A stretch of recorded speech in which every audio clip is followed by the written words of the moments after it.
Nunca sabré cómo tu alma ha encendido mi noche. Nunca sabré el milagro de amor que ha nacido. Sí, parece un sueño, pero no es un sueño, es realidad. La sintonía que habéis escuchado, Luna de Miel, es la sintonía del programa Hoy es Cine. Hoy es Cine, un programa que estuvimos haciendo en Moncada Radio durante un montón de temporadas, 6 temporadas, y que por motivos de una enfermedad, el Alzheimer de mi mujer y sobre todo también una enfermedad que tuve yo larga, pues se vio interrumpido. Nos despedimos aquella temporada diciendo que algún día volveríamos y hoy tengo el gran honor de decir que hemos vuelto. Hemos vuelto desde hoyescine.rtv.es. Hoyescine.rtv.es es nuestra radio y nuestra televisión que ha concebido el grupo AIPDA, la Asociación Independiente para la Producción y Distribución Audiovisual, y yo, como presidente de ella y como creador del programa Hoy es Cine, me siento muy orgulloso de hacer este primer programa. Ya habéis visto que tenemos el programa 150 que hicimos con Moncada Radio colgado ahí para que se pueda escuchar y para que se vea exactamente cómo es. Y a partir de hoy que empezamos septiembre, empezamos una nueva temporada del Hoy es Cine, una nueva temporada después de 4 años, con nuevos bríos, con radio propia, y desde la cual pues seguiremos haciendo pues nuestro programa, y seguirá siendo un programa libre, y podrán seguirnos a través de internet, ya lo digo, hoyescine radiotelevisión.es. Podrán ver nuestros programas de televisión y sobre todo cada semana nuestro programa de radio de Hoy es Cine. Vamos a empezar con la mayoría de edad de uno de nuestros directores, el primero que consiguió un Oscar en Hollywood, José Luis García. José Luis García estrena esta semana, estrena la película, su última película, la largometraje número 18. 18 películas es la mayoría de edad de José Luis García, y con José Luis García hemos estado en la rueda de prensa que ha dado en Barcelona, en los Renoir Florida Blanca, y allí ha estado hablando él de la película. Nosotros hemos hecho algunas preguntas, evidentemente, y para este primer programa de la nueva temporada vamos a pasar la rueda de prensa del hoy de la película Holmes y Watson, sus días en Madrid, esa película que estrenará en el 2012, justamente el 7 de septiembre del 2012, de José Luis García. Es el primer programa de la vuelta del Hoy es Cine. Buenos días, muchísimas gracias a todos vosotros por vuestra presencia aquí. Sabéis que estrenamos comercialmente la película el próximo viernes, y bueno, yo muy brevemente presentaros al equipo. José Luis García, sabéis, ha sido el director, y de mi izquierda a derecha, Belén López, José Luis García, Gary Piquer, Macarena y Víctor Pérez. Y yo creo que sin nada más pues os dejo que les preguntéis todo lo que queráis. Gracias. ¿Tú traduces? Bueno, muy bien. Pues alguien va a tener que empezar. Bueno, me gustaría saber el reparto, cómo llegaste a elegir ese reparto, que para mí es un poco variado, un poco ecléctico. Plural, que se dice ahora. Con Gary Piquer, que ya es un viejo conocido, con Belén López, que para mí ha sido de gran conocimiento. Yo no creo haberla, no la recuerdo ni más películas, era un fallo mío. Me gustaría un poco que me dijeras cómo has llegado a componer el reparto de la película, sobre todo en los papeles principales de Holmes y Watson. Pues he llegado a ellos por teléfono, llamándoles, y yo creo que es un reparto extraordinario, de verdad. Si ahora a mí me hubieran dicho ¿quién quieres que haga Holmes, por ejemplo, en el mundo entero, no lo cambiaría, de verdad. Sé que hay gente que lo podría hacer muy bien, por ejemplo el actor que hace House, Doctor House haría muy bien, además es británico y podría hacer muy bien Holmes, pero yo creo que el acierto ha sido encontrar a Gary Piquer, que luego cuando hable hablará en catalán. Yo lo siento, me gustaría hablar, pero no lo sé. Jo ho faré. Sí. Jo faré el sacrifici. Entonces es el ideal para mí de lo que era Holmes, o como yo soñaba que era Holmes cuando era un chaval y leía las historias. Y para el personaje del doctor John Watson lo tuve muy claro, incluso yo creo que es el primer personaje del reparto al que se le llamó, y que era mi tocayo José Luis García Pérez, al que yo había visto ya, y me cautivaba la voz que tenía, la manera de interpretar muy moderna. Él es un actor muy difícil de encontrar, no ya en el cine nuestro, sino yo creo que en las películas que yo veo de cine europeo, porque tiene esa cosa que tienen los grandes actores, y eso lo comparten todos, porque es lo que yo buscaba en ellos.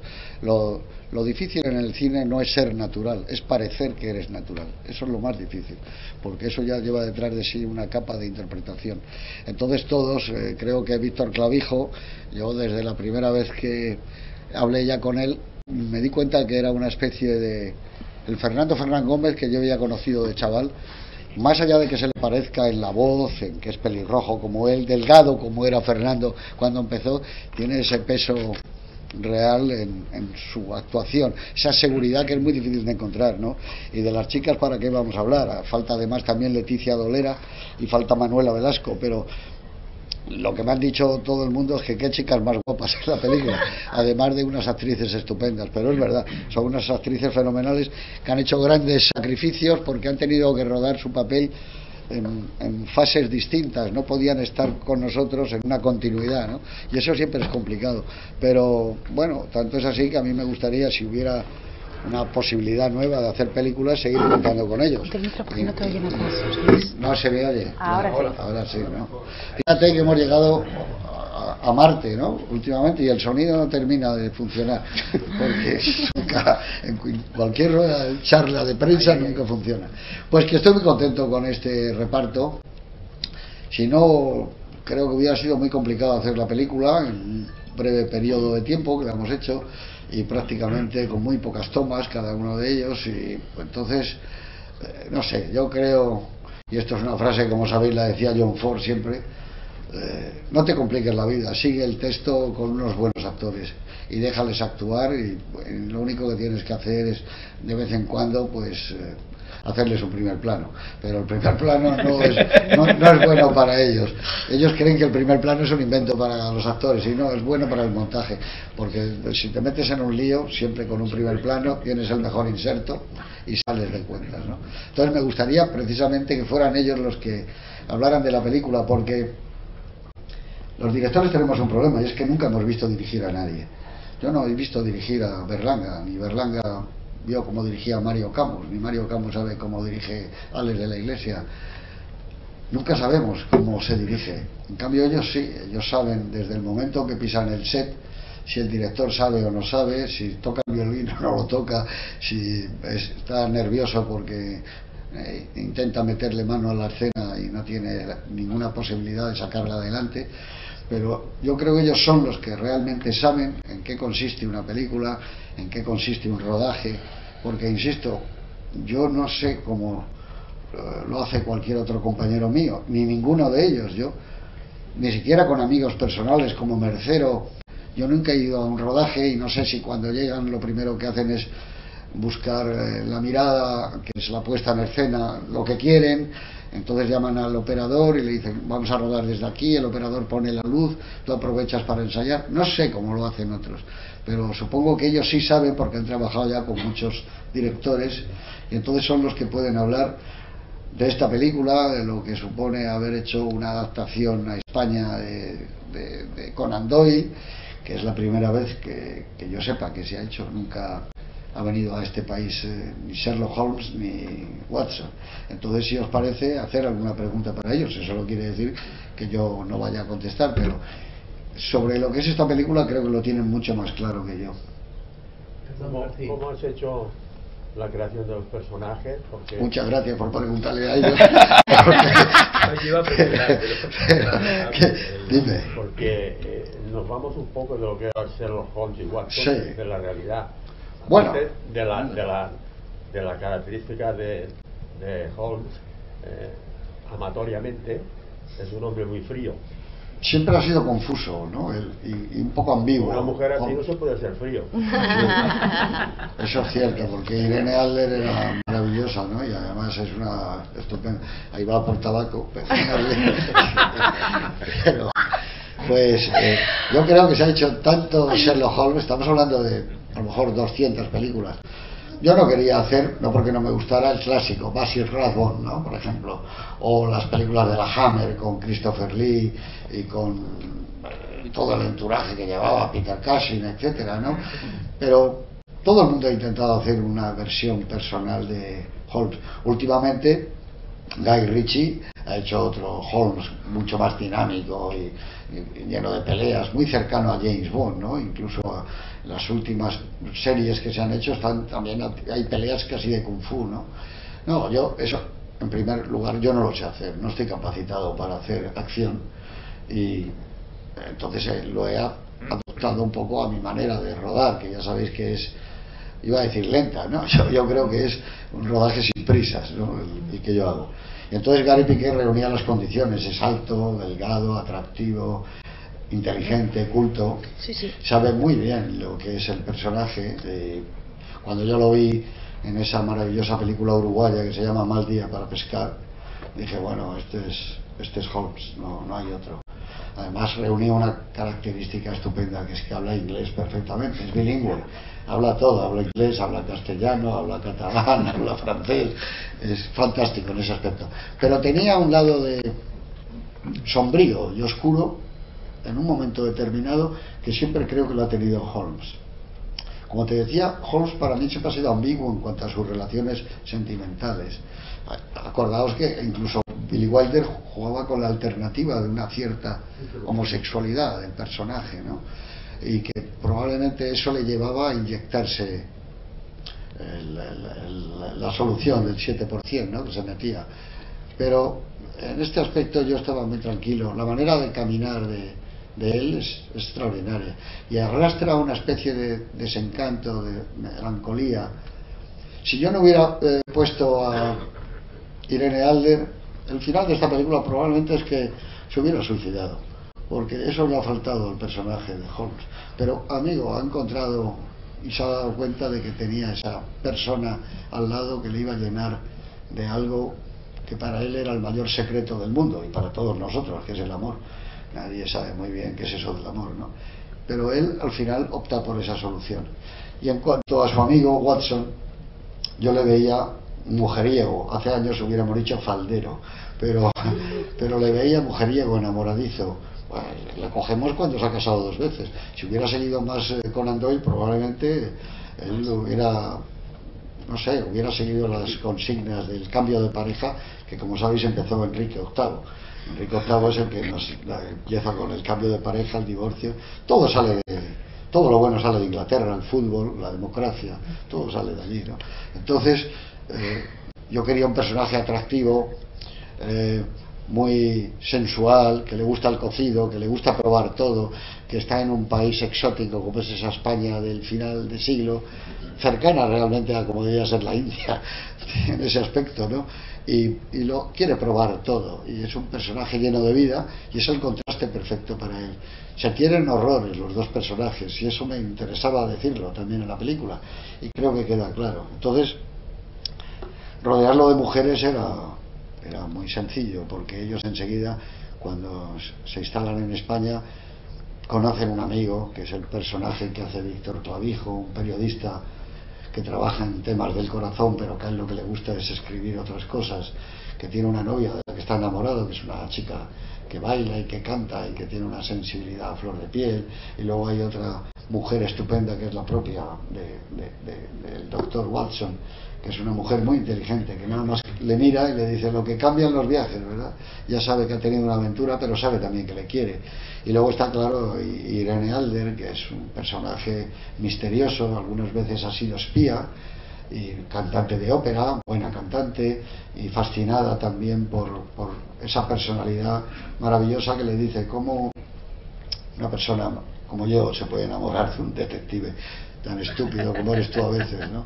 Y tiene la sensualidad que hay que aportar al personaje, el sexo que se necesita, aunque yo con el tiempo cada vez me voy haciendo más pudoroso y entonces le cojo después de haber hecho el amor con ella, cuando él se está vistiendo y largándose, porque como dice en la película, le da miedo al amanecer.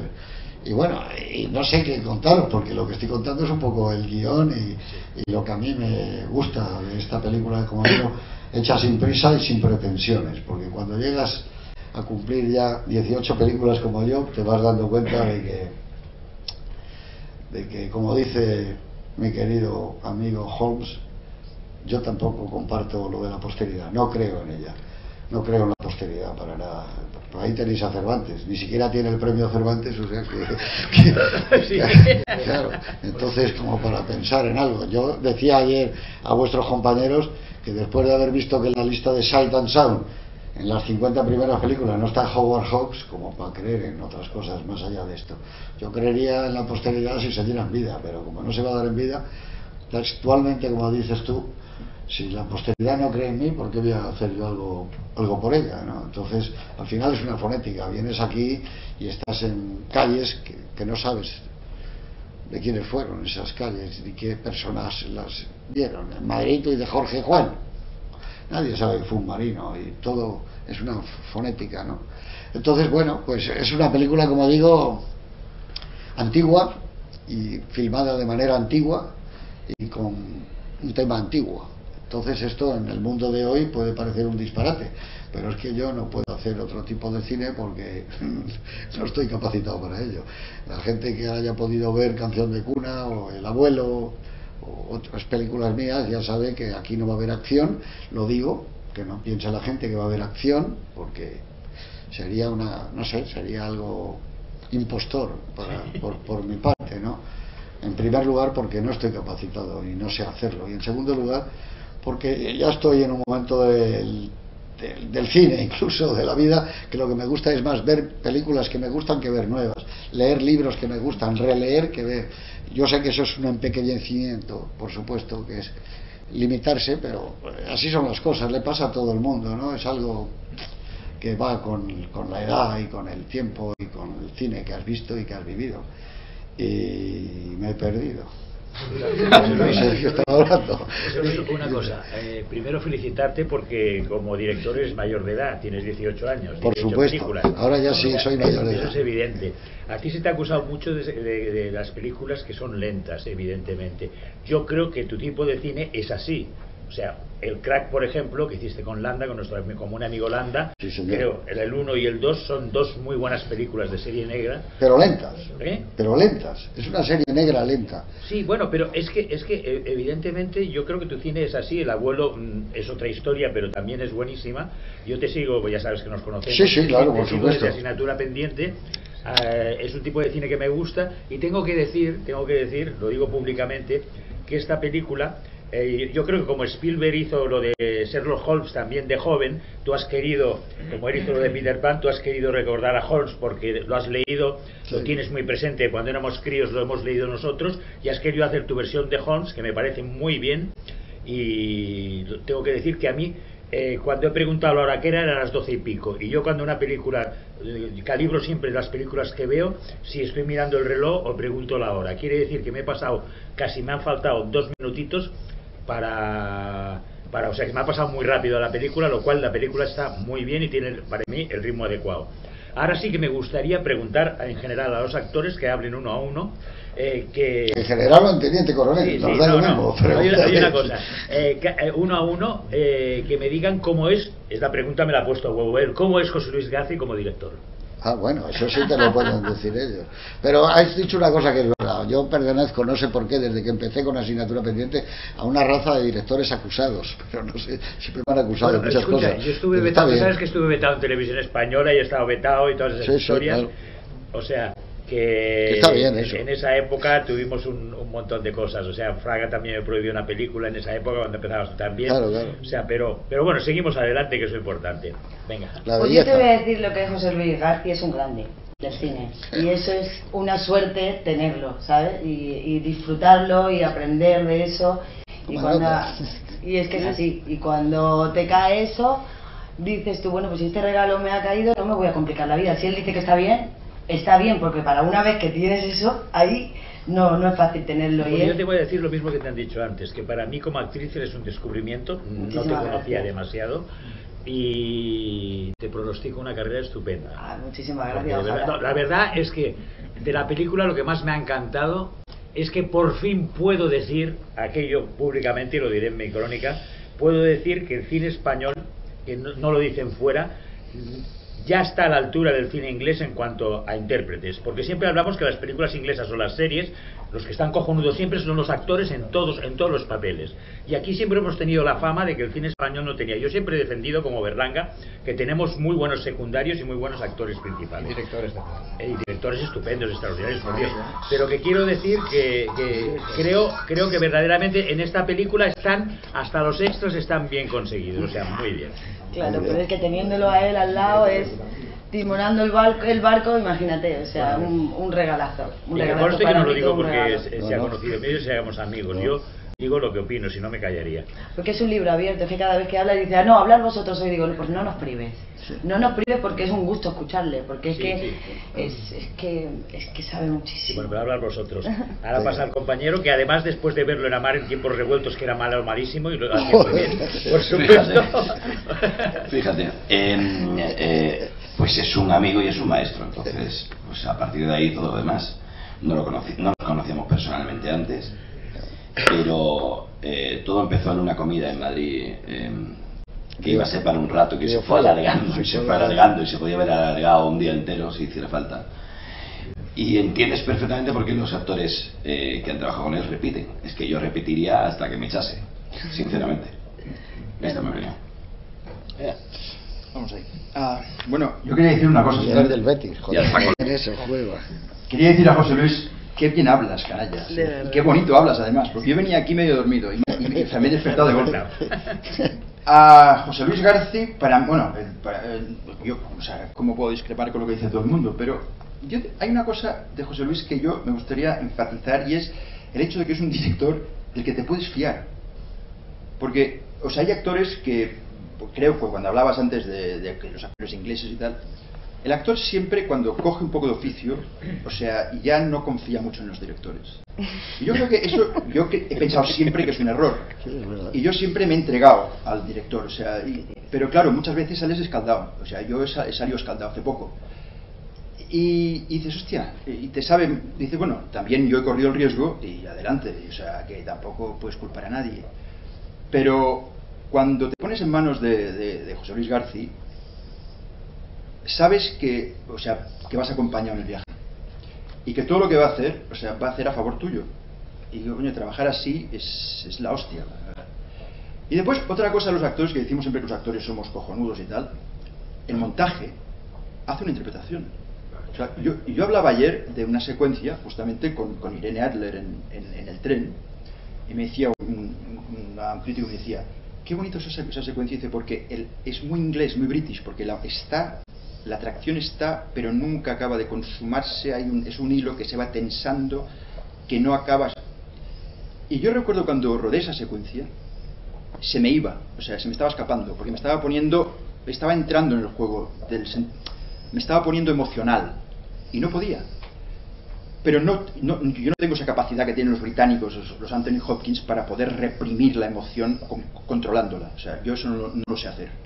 Quizá demasiada Cataluña y demasiada España tengo dentro, pero no lo sé hacer. Y vi que se me estaba escapando. Y cuando vi el montaje, yo cerraba la secuencia con una frase, y sobraba esa frase, porque ahí es donde entraba la emoción. Y José Luis, paf, la cortó. Bueno, es que el montaje, ten en cuenta una cosa, José Luis, sabes conmigo, Antonio Sassi Salsmendi era un gran montador y luego fue un gran director porque era un gran montador. O sea, es fundamental el montaje, eso sí. La película has montado tú, ¿no, José Luis? Sí. Y eso, pues claro, también colabora, o sea, ayuda a la interpretación de todos los actores. No, y decir eso, que o sea, con este hombre no trabajas, se disfruta, o sea, vas a pasártelo bien y aprender. M'alegro molt bé que siguis d'aquí, Bueno, pues, hòstia, podia parlar en català i no ho he fet. Bueno, és igual, Bueno, va, és igual, ja està. No hi ha cap problema. Quan torni en català. Quan torni a parlar en català. Yo en el 66 estaba en Madrid, tengo unos recuerdos de toda aquella época, 67, 68, 69, 70, imagínate. Pues nada. ¿Tú hablas catalán también? No, no voy a hablar en catalán. Mira, para mí, trabajar con... Garci era uno de estos directores con los que siempre quise trabajar.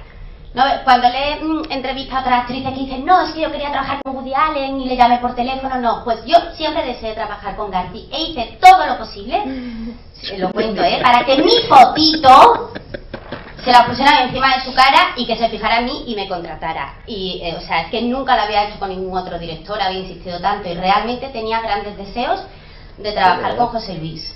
Y lo más bonito de haberle conocido, de trabajar con él, ya no es en sí el hecho, el proceso del rodaje, sino la preparación, incluso desde que lo conozco hasta el día de hoy. Venir con él en el AVE, sentada a su lado, ha sido todo un placer, porque claro, de repente Garci llega y te recita un poema, así, sin esperarlo, y te cuenta tantas anécdotas, y es un hombre tan erudito y tan culto, y está rodeado de gente tan interesante, que oírle hablar es un auténtico placer. Muchas gracias. Ala. Pues yo en mi caso, pues que me sumo a todo lo que dicen mis compañeros y lo multiplico por 10. Yo tenía una función de teatro que iba a haber hecho cuando se me presentó la ocasión de hacer la película. Yo llegué a la película a través de Enrique Villén, que no lo conocía personalmente, pero había otro actor que iba a hacer mi personaje y no pudo hacerlo por su agenda laboral. Y entonces Enrique me llamó por teléfono, yo no lo conocía, y me dijo, ahora mira, soy Enrique Villén. Le digo, encantado, quiero proponerle tu nombre a José Luis para su próxima película, creo que puede ser una buena opción, no te aseguro nada de presentarte tu foto, tu material y tal. Y lo hizo, y a José Luis le pareció bien la idea, me llamaron, me citó en su despacho. Y claro, cuando me dijo que sí, fue como si me hubiese tocado lógicamente la lotería. No tuve ninguna duda en dejar la función que tenía por hacer. Me dio mucha pena, por supuesto, pero no quería perder esa experiencia. Y yo estaba, claro, como actor, un poco expectante y nervioso porque iba a trabajar con un grande del cine, un tipo con el que creció con sus películas y es un grande del cine. Entonces, pero desde el primer día, desde que me recibió en su despacho y del primer día de rodaje, tiene una virtud maravillosa que es hacerte sentir tranquilo desde el principio. Entonces tienes la sensación de que no vas a hacer una película, no vas a trabajar, vas a pasar un rato con amigos, con gente muy interesante, con la que hablas entre toma y toma de cine. Bueno, hablas o pones la oreja, como es mi caso, para aprender todo lo que pueda. Y claro, entre el 5 de acción y el corte no tienes la sensación, lógicamente estás en personaje, estás trabajando y estás concentrado, pero no tienes la sensación ni de jugártela, ni de estar, no hay tensión para nada. Y para mí eso es una cosa que consigue solamente él, porque te hace sentir... entonces yo tuve la sensación en toda la película como de estar, yo creo que casi más relajado que nunca en mi vida trabajando, y más seguro que nunca, y era porque ese señor entre toma y toma, pues te hace sentir muy bien, y esto es una virtud maravillosa. Le encanta el trabajo de los actores, le encantan los actores, y eso te hace sentir como en casa. Entonces luego encima la película me encanta. Pues no sé, que todo lo que se pueda decir de él es grande. Y por supuesto lo mismo, si me vuelve a llamar, pues ahí estoy, por supuesto, el primero. Ya lo sabes de García, los tienes a todos otra vez. Sí, me gustaría trabajar con ellos. Me gustaría. No, quería hablar más de la historia. Sí. ¿Por qué coges a Holmes, coges la España de finales del 19 y la trasladas a la España actual? Yo lo he entendido así. Yo creo que tú utilizas a Holmes como una excusa, los crímenes del famoso destripador, como una excusa para hacer una mirada a aquella España de finales de... que era una España convulsa, con la España convulsa que estamos viviendo. ¿Es cierta mi interpretación o voy más allá de lo que tú has querido proyectar? Me lo está diciendo bastante gente, pero la verdad es que yo no me lo planteé. Lo que salga, saldrá. ¿Te pudo más el inconsciente? No, yo pensaba, hombre, siempre, evidentemente, como dice el personaje, corrupción ha habido siempre, a lo largo de todo el mundo, ¿no? Y además se pueden cambiar los gobernantes y los reyes, pero la corrupción sigue, y eso es una cosa que llevamos las personas. Como él dice, el mal es el motor de nuestro tiempo, o de todos los tiempos. Evidentemente, cuando haces una película, sabes lo que está pasando. Eso es el fin de una era. Lo que estamos viviendo ahora también es el fin de una era. En ese momento España era un imperio que se despedazaba, perdían 2 o 3 años después Filipinas, Cuba, se acababa España. Y los que vienen aquí son de un imperio que todavía estaba fuerte, todavía la reina Victoria vive hasta el año 1901 y era el imperio realmente. El choque cultural que podía venir de esas dos visiones a final de un siglo era muy atractiva. Unos señores que vienen educados, correctos, cultos, pero claro, descubren que aquí en esa España finisecular y terrible también había gente como Benito Pérez Galdós, que casi tenía el tamaño de Dickens en su momento, o de músicos como Albéniz, o mucha más gente que había, evidentemente, ya estaba a punto de publicar Pío Baroja, o sea que es el choque que había en cultura. En cuanto a lo del paralelismo con ahora evidentemente estamos en el final de una era, no lo sabemos porque es muy difícil saberlo exactamente. Yo creo que tiene mucho que ver el final de la era también con lo que cuenta la película, que es la arquitectura y el ladrillo. Si yo tuviera que optar, yo creo que esta era acaba cuando cae el muro de Berlín, que es un muro, y cuando derriban las torres gemelas, que son unas torres, que también son construcciones. Estamos hablando de arquitectura, ¿no? Y entonces, evidentemente, en esta película de lo que se habla es que Jack the Ripper es el ladrillo, porque al final lo que mueve la especulación, el terreno, etcétera, pues es todo esto, ¿no? ¿Y de dónde nace la idea? La idea nace de que el París de Haussmann es un París que se hace en contra de los callejones donde se metían las barricadas, y entonces el gobierno francés dice: se ha acabado esto, hagamos amplias avenidas donde entre la caballería y donde entre la artillería, y ahí ya no se va a meter nadie porque lo barremos. Evidentemente Londres lo copia inmediatamente y el East End lo tiran entero. Es casual que estaba en Whitechapel Jack the Ripper, bueno, pero lo que no es casual es que España está cambiando y que Madrid quiere ser otra capital más o menos parecida a estas, y empiezan a tirar una parte de Madrid para hacer la Gran Vía, otra parte de Madrid se estira con la ciudad jardín de Arturo Soria. Bueno, pues con el Raval. Aquí igual, en Barcelona imagínate, y el Ensanches y todo. Entonces aquí también hubo, por cierto, asesinos. Entonces es una idea un poco macabra, pero evidentemente el poder se alía con quien sea con tal de conseguir lo que sea. Bueno, esa era un poco la idea. Lo que yo no quería es hacer un MacGuffin, como diría Hitchcock, que Jack the Ripper fuera el médico de la reina Victoria, que ya se ha hecho, que fuera un sobrino loco de la reina Victoria, o algo que tuviera que ver con eso, que ya se ha manejado mucho. Como él dice, nunca vamos a saber quién fue Jack the Ripper, eso está claro, porque la única que podía decirlo era Scotland Yard y nunca lo dijo, y evidentemente destruyó todas las pruebas. Eso que dice él al final, todo es cierto, y que la Pinkerton estaba en Londres también es cierto, y que tuvo que ver con ello.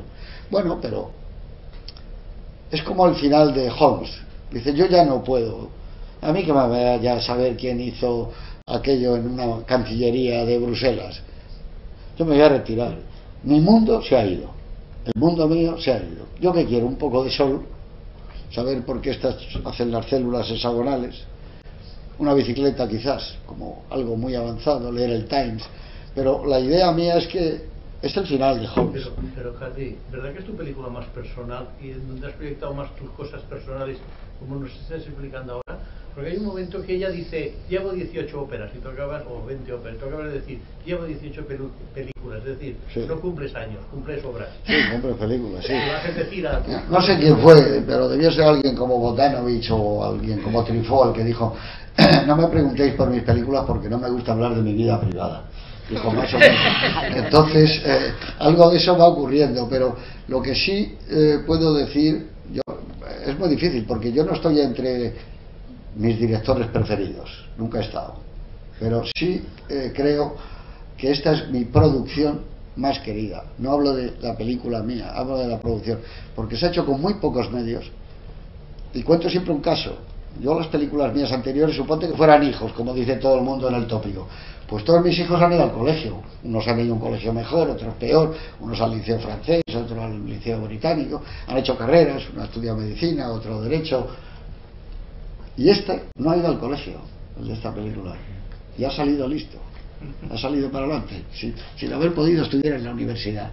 Entonces la hemos hecho con muy poco dinero para lo que se estila ahora, pero muy poco, muy poco.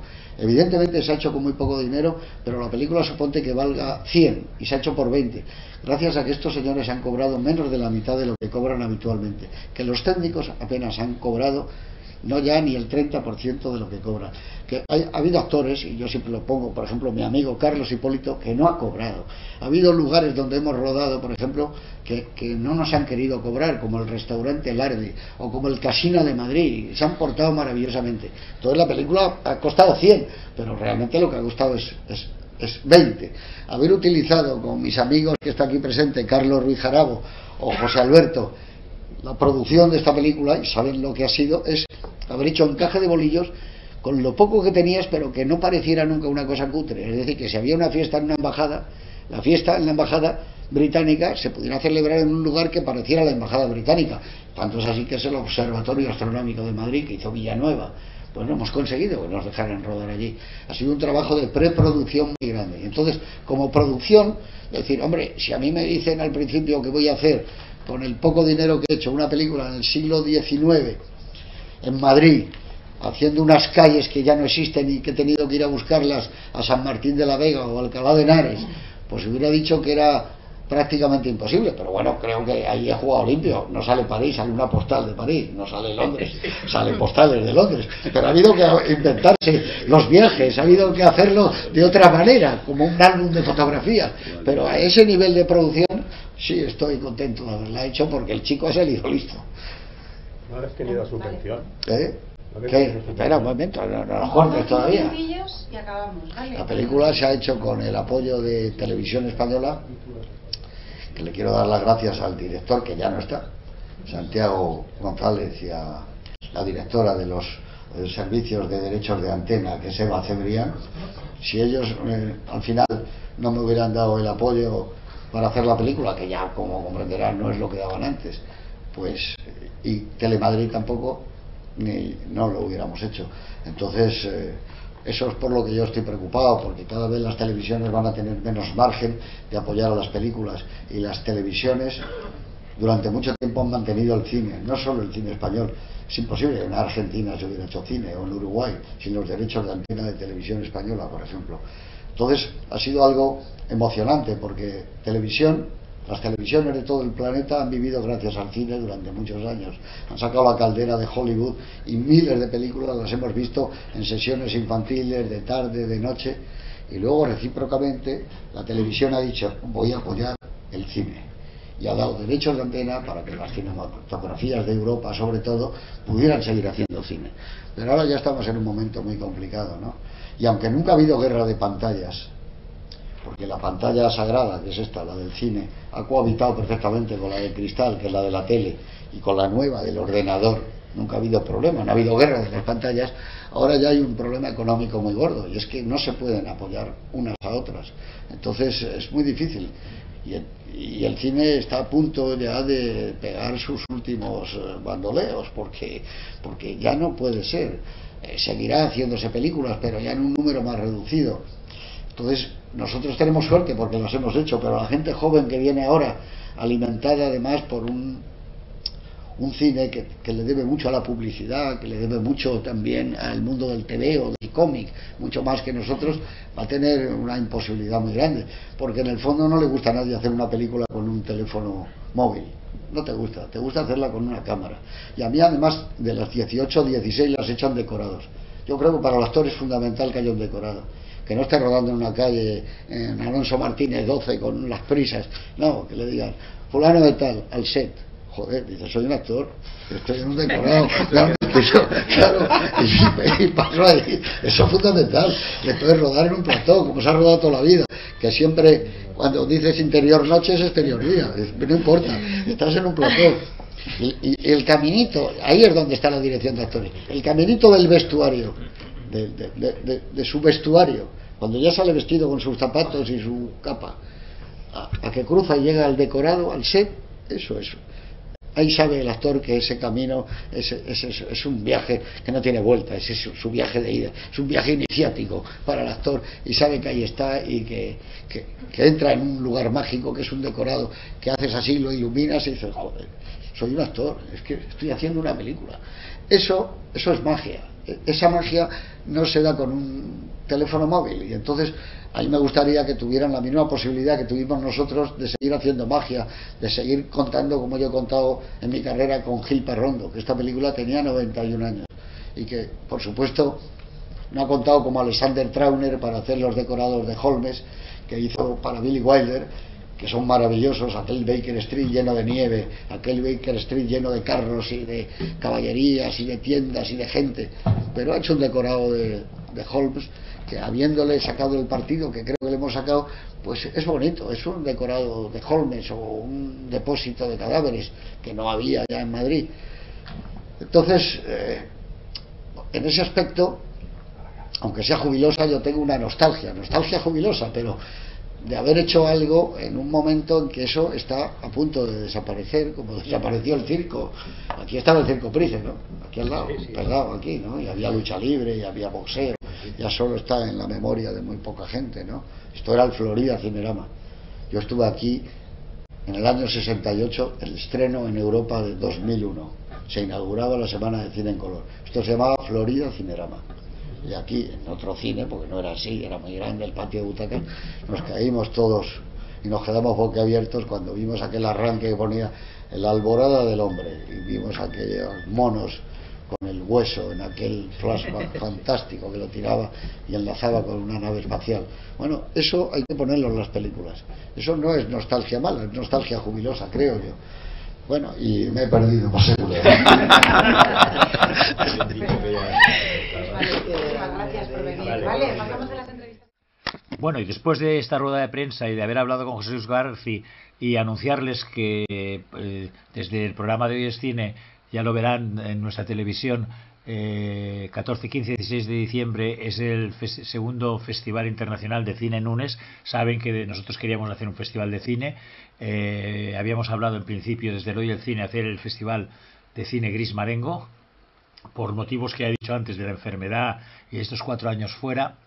Al fallecer mi gran amigo José María Nunes y haber realizado una película sobre él, El Séptimo Sentido, pensé que era lógico olvidarnos de hacer el Festival de Cine Gris Marengo y hacer un Festival Internacional de Cine Nunes que celebramos el año pasado y que este año celebraremos, ya digo, 14, 15 y 16 de diciembre, con el Comité de Honor, como teníamos el año pasado, presidente de la Generalitat, alcalde de Barcelona y cónsul de Portugal, y con un jurado de lujo, como podéis ver en la misma web, en la televisión nuestra, y despedir este primer programa y emplazaros la semana que viene al Hoy es Cine. Como siempre, estoy encantadísimo de estar con todos vosotros y espero que estéis todos vosotros con nosotros tal y como habéis estado durante esos 6 años inolvidables, y que con este paréntesis de 4 años volvemos con más fuerza, y muchas de las cosas que queríamos hacer las hemos hecho desde nuestra propia radio.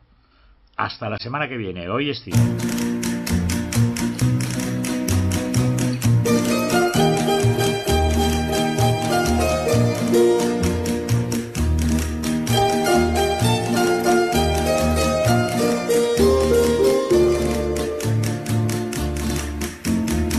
Nunca sabré cómo tu alma